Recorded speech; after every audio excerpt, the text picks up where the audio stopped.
February 7th, 2026. Muscat, Oman. Jared Kushner and Steve Witkoff sat across from Iran's foreign minister, Abbas Araghchi. First face-to-face nuclear talks between the United States and Iran since June. Hit subscribe because what Trump is negotiating with Iran for isn't peace. It's permission to let them keep killing their own people as long as they give up their nuclear program. Let me show you exactly what happened, because these weren't normal diplomatic talks.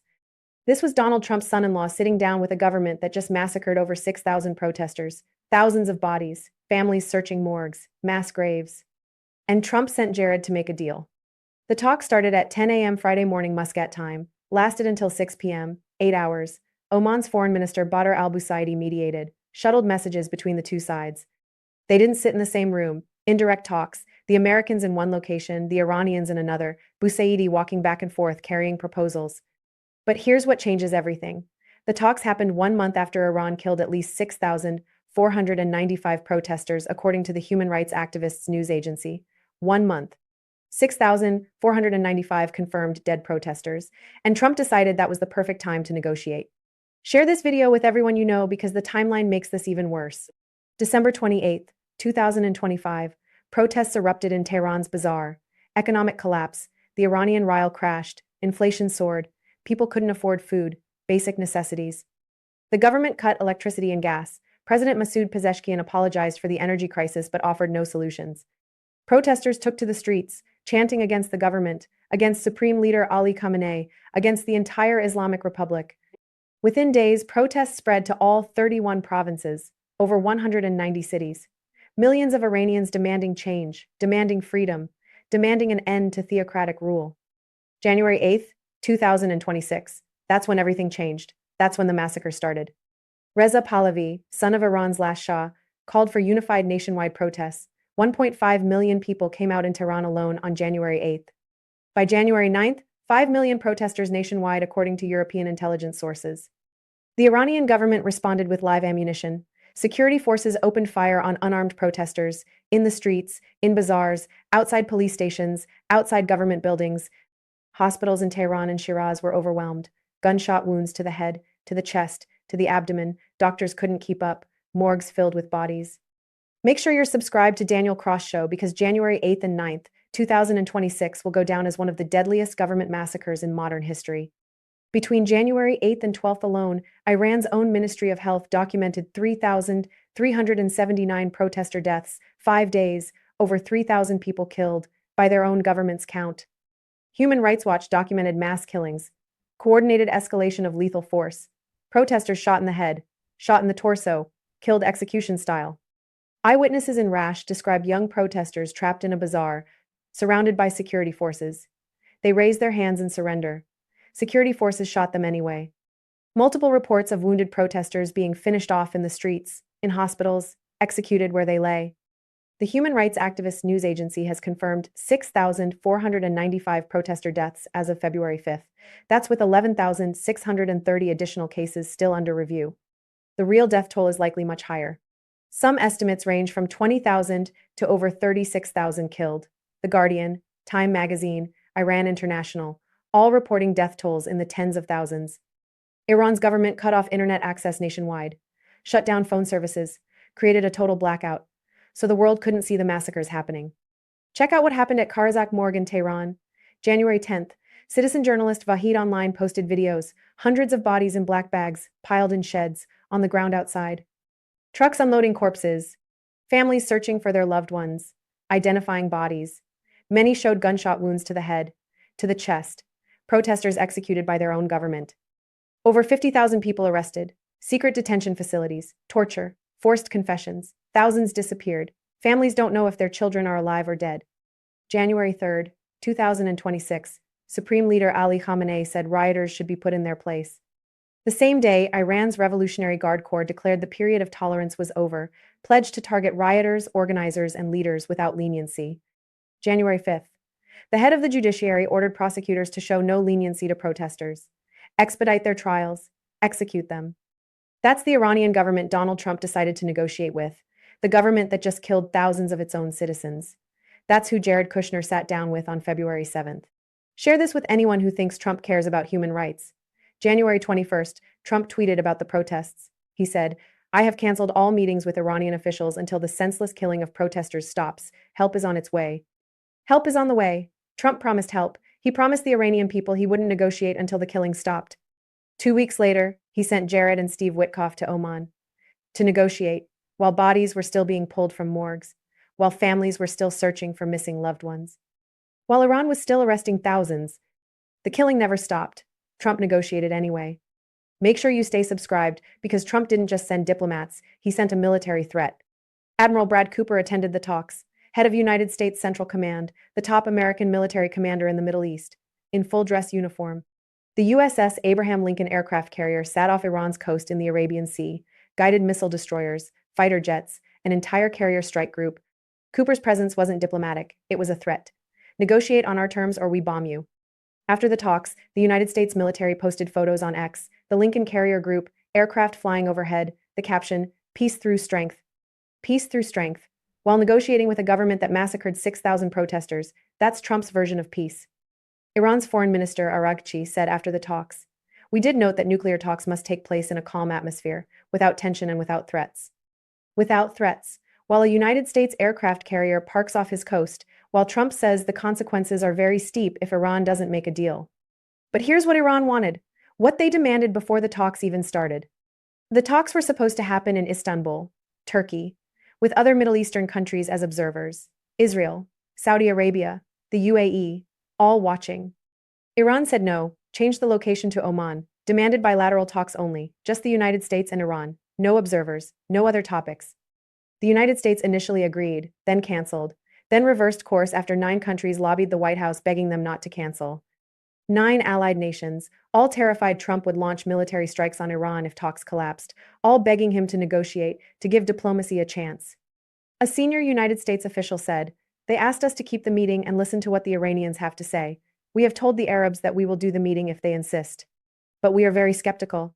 The United States agreed to talks to be respectful to allies, not because they believed in diplomacy, not because they wanted peace, to be respectful. Check out what the talks actually covered. Iran insisted on discussing only the nuclear program, nothing else. The United States wanted 2 tracks, nuclear program and broader issues, Iran's ballistic missiles, Iran's proxy network, Hezbollah, Hamas, the Houthis in Yemen. Araghchi said after the talks, "We do not discuss any other issues with the Americans, nuclear program only, because Iran knows what Trump actually wants. Trump wants Iran to give up everything, nuclear program, missiles, regional influence, total capitulation. And in exchange, Trump will lift sanctions, let Iran's economy recover, and ignore the 6,000 dead protesters." Before the June 2025 war between Israel and Iran, Iran was enriching uranium to 60% purity. That's one technical step away from weapons-grade 90%. One step from building a nuclear bomb. The United States and Israel bombed Iran's nuclear facilities in June, destroyed or significantly damaged the main sites. Iran won't let International Atomic Energy Agency inspectors examine the bombed facilities, won't allow verification of what survived, what's still operational.